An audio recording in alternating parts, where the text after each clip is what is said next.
What is up, everybody? Lines on Paper here, and this is my review of Fantastic Four Life Story number 1, The 60s. Before we get too far into that, my comic book, Malevolent Rising issue number 4, is still funding at the time of this recording for a little bit longer, so please head over and check that out. Get your copy before it goes away. And now on to the review. So, Fantastic Four Life Story number 1, Marvel Comics just came out this week. And if you remember, if you're a follower of this channel, I talked this book up a couple months ago when it was first announced. So, being that I talked it up, I am going to be doing a review of it. And normally, I don't like to talk ill of the comic book industry or comic books in general. I like this channel to be kind of positive, but every now and then, the industry needs a little tough love, and that's kind of what this video is going to have to be. So, let's get into it. First off, I'm going to be doing some plot details of the first issue, so minor spoiler alert. I mean, it's just the book 1 of a miniseries, but if you haven't read it and you want to go into it with completely fresh eyes, this is your chance to tune away.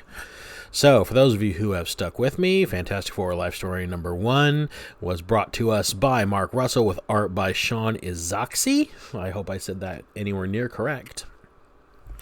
And just like the Spider-Man life story from last year, we're taking the Fantastic Four from the year of their publication, 1961, at Marvel Comics, and they're going to go through the ages as if the Fantastic Four started in the 60s, went through all the decades, aged and experienced the world as the world went. So, we saw it with Spider-Man. It was an excellent book. It was probably my book of the year last year, and now we are going to see it with Fantastic Four. And how did they do for all the excitement I had going into this, especially following up Spider-Man?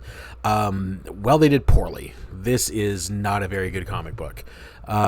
First and foremost, first thing I want to talk about is the story itself. So, story is a general retelling of the Fantastic Four origin with some kind of modern, not really modern day, but modern for the times, for the 60s, real events salted, peppered in there for flavor. So yeah, it's still the basic Fantastic Four going out into space, but this time it talks a little bit about the space race. Russia has already sent a man into space. John F. Kennedy has now reached out to Reed Richards because the American space program is off to a slow start, and he wants Reed to develop a rocket for him, which he does. He develops a rocket, uses a new antimatter fuel system that he designed, and the rocket launch gets canceled because there's a bureaucrat who's kind of an antagonist in this story. He shows up, scraps the launch after the ship is completed, and says the reason is they don't trust his antimatter fuel system. So Sue Storm convinces Reed that before they completely shut the project down, they should just do the test flight themselves. So Johnny Storm kind of blackmails Reed into bringing him along with him because he can find a pilot, which of course is Ben Grimm. So the four of them rocket into space, cosmic rays. They come back to Earth. They wake up in a military hospital, and they've got powers. Reed's stretchy, Sue is invisible, Johnny's got fire powers, and Ben is a living rock.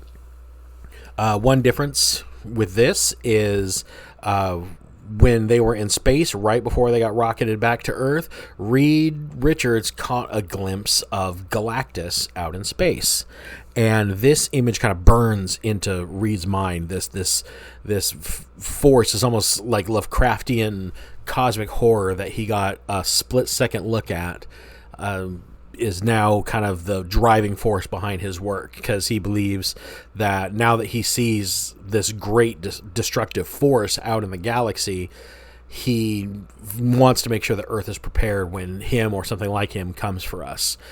And that coupled with the fact that JFK kind of wants to make the Fantastic Four somewhat of a success story for the United States, kind of puts them on their path of being adventurers, what we know to the Fantastic Four to be.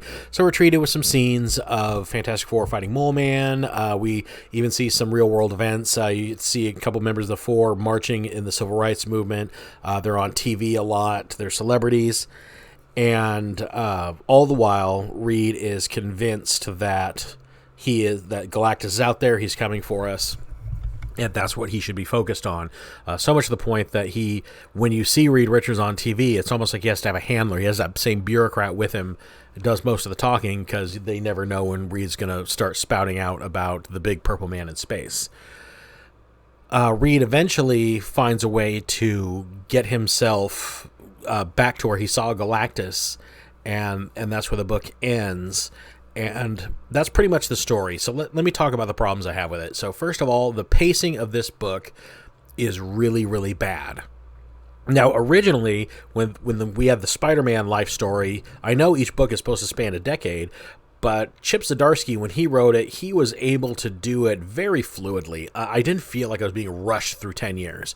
I felt like I was seeing the important beats of that decade of Peter Parker's life, and they used each decade to hit on a different really big part of the Spider-Man mythos, the clone saga, death of Gwen Stacy, the alien symbiote, all that stuff. With this, it's like page 1, JFK is meeting with Reed to build a rocket. Page 2, the rocket is built and it's being shut down. Page 3, the Fantastic Four breaking in to fly the rocket. And this is about 6 months worth of storytelling in the first couple of pages.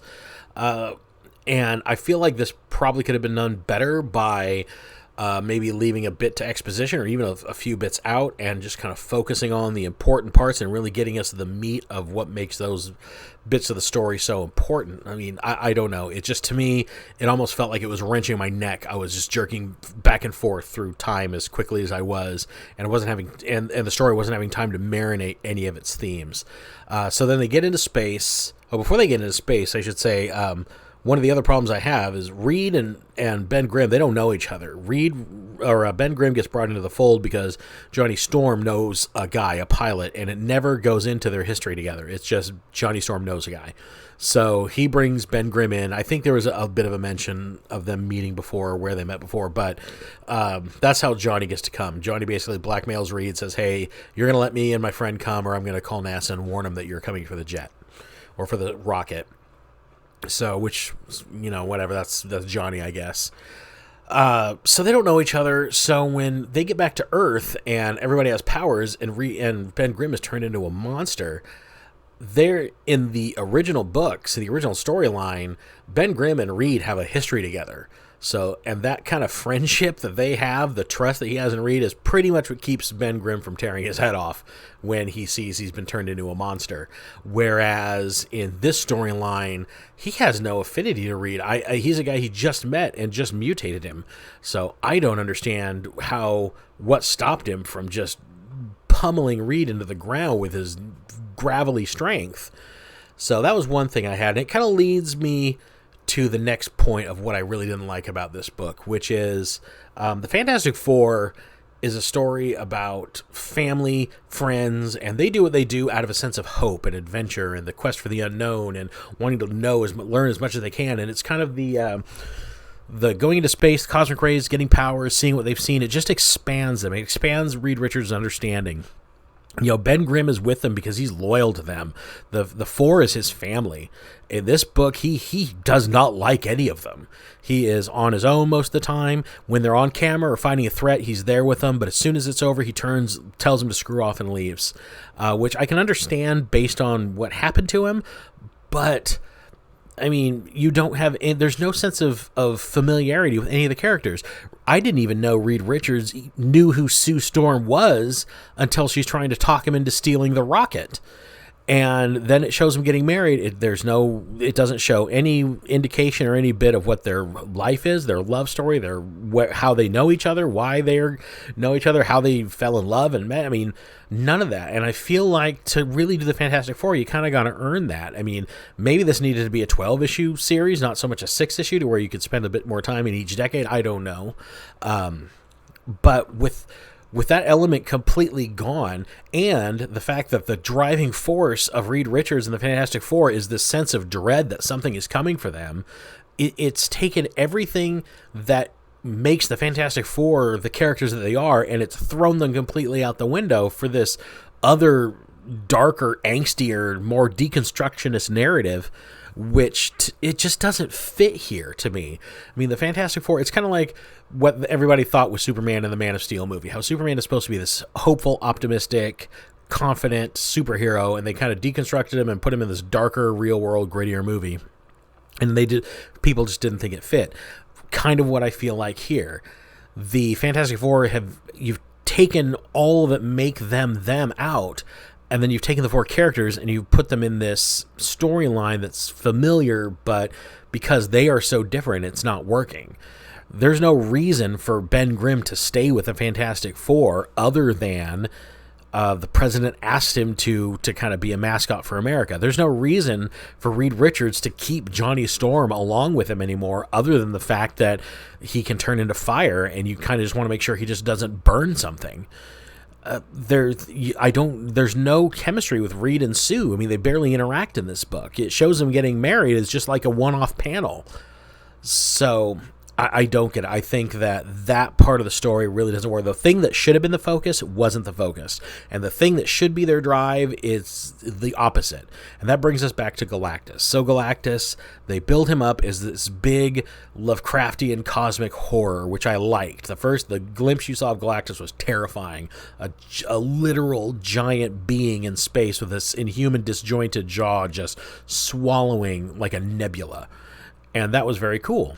And they treat Galactus as this very ominous cosmic level threat that may or may not be coming to us, or may or may not even exist. Reed's the only one that knows, that even saw him, and even he doubts it a little bit, because part of the basis of him wanting to face him again is he wants to prove not only to other people but to himself that he saw what he saw. So he obviously builds his portal, and he needs Ben Grimm to operate the portal with him, but Ben is off getting drunk at a bar, and that bureaucrat that's kind of the antagonist tracks Ben down, and he's built a device that's going to transfer Ben Grimm's powers to himself. Why he wants this, I don't know, other than to infiltrate the 4, but you'd think there's better ways to do that. But of course, Ben Grimm agrees to it, so he transfers, and the bureaucrat becomes the thing.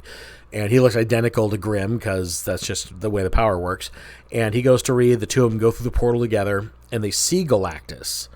And rather than him just being that big cosmic villain that he was the first time, they have a chat, and Galactus basically tells him, I know you're afraid. I love things that are afraid. You're going to taste delicious. I'm coming for your planet now. So there it is. And then Reed gets sucked back through the portal to Earth, because the bureaucrat basically says, I regret doubting you. I know you're right now, and throws Reed back, saying you're the only one that can save us. And it took all of the mystery and all of the ominousness about Galactus and just chucked it out the window, because now he's just a comic book supervillain that you can talk to, that you can relate to. He obviously has kind of a malevolence behind him, which in the comics, again, Galactus isn't a malevolent being. In fact, it's hinted most of the time that he does not like the fact that he has to eat worlds. It just happens to be his nature. It happens to be the way he is. And so he eats a planet the way you or I would eat a salad. It doesn't register to him. He doesn't have any real empathy or emotion to it one way or the other. In fact, that's the whole purpose of his heralds, is that they're the selection process. He's not even part of it. He just shows up when they tell him that it's dinner time, basically, and he feeds. He has no remorse. Takes no joy in it, takes no sadness in it. It just is what it is. And then he moves on like the force of nature that he is. So it almost makes you wonder. I mean, I don't want to speculate on the writer and his knowledge of the source material, but it really makes me question how much research the creative team put into the Fantastic Four, other than who they are, what their big events are, and what their big characters are. I mean, we don't even get Victor Von Doom in this storyline at all, and he shows up pretty early in the Fantastic Four run, so I figured we would have seen him in the story by now. But no Doom. Galactus is just kind of a cosmic supervillain. The Fantastic Four have no bond, family chemistry, or anything together. And yeah, I know this is supposed to be their origin, but this book's also supposed to span 10 years. 1961 to 1970, 9 years rather. So I would think by the end of the book, they should be somewhat tight-knit, if that's going to be their relationship. I don't think it would take 20 years to get the family together. So we'll talk about the art for just a second. The art's good. It obviously tells the story effectively enough. It's dynamic when it needs to be. It seems like they selected an artist that had a similar aesthetic to Mark Bagley's, the type of art he did for the Spider-Man life story, which I appreciate, because, again, that book was done so well. And I think you need somebody who's got a really good grasp on physical storytelling, or graphic storytelling, and expressiveness and emotiveness. That's really what should have been important in this, because this should have focused more on the four as a family and a group, and it didn't. And that may have been the biggest problem. And this book just kind of seems indicative of Marvel as a whole right now, and almost the comic book industry as a whole, because it's just another entry in kind of this, what I like to call this library of meh. It's not, it's not good. It's barely, sometimes it's not bad. In this case, I thought it was pretty bad. But you look at what's being put out right now. I mean, you got the Fantastic Four life story. Spider-Man's just kind of chugging along, doing his thing. Heroes Reborn is kind of a shrug your shoulders event. You got the X-Men books with the Mutant Prom coming up for the summer event, and maybe they'll do something with that. Maybe they won't. Some people I've been hearing on the talking to people. Some people are really excited about that. I'm not one of them. DC Comics is doing their own event, doing their own thing, and it's about as exciting as this, mostly. I mean, there are obviously diamonds in the rough out there, but I was hoping this was going to be one of those diamonds in the rough. Because like I said, I talked this book up when it came out. I was really excited about it. I love Spider-Man life story, and I wanted them to give me a good follow-up, and I hate being disappointed, which is kind of what this book is. It's just a disappointment. So I can't recommend it. If you want a recommendation or not, I would say no. I might pick up this book digitally. I picked up the first book as a floppy, even though I brought it up on Comixology just because I didn't want to do my slideshow for it, because quite frankly, I didn't think this book deserved it. It did not deserve the amount of time and effort I put into these videos normally, but because I did talk this book up, I felt that I needed to follow up and give my opinion and share my profound sadness about how bad it was. So let me know in the comments below if you read it, if you agree or you disagree. Maybe you thought this book was a really interesting new take on the Fantastic Four. If you did, tell me what you liked about it. If you didn't like about it, tell me if you agree with what I had to say about it, or if maybe you found another reason why you didn't like it. Let me know in the comments below. While you're down there, please hit like and subscribe to the channel. Helps me out a lot, helps the channel grow, helps me come up with more content to give you guys. I know this has been kind of a long, ranty, and kind of hastily thrown together video, and I appreciate you guys sticking with me to the end, and I will talk to you in the next vid. Thanks so much. Bye.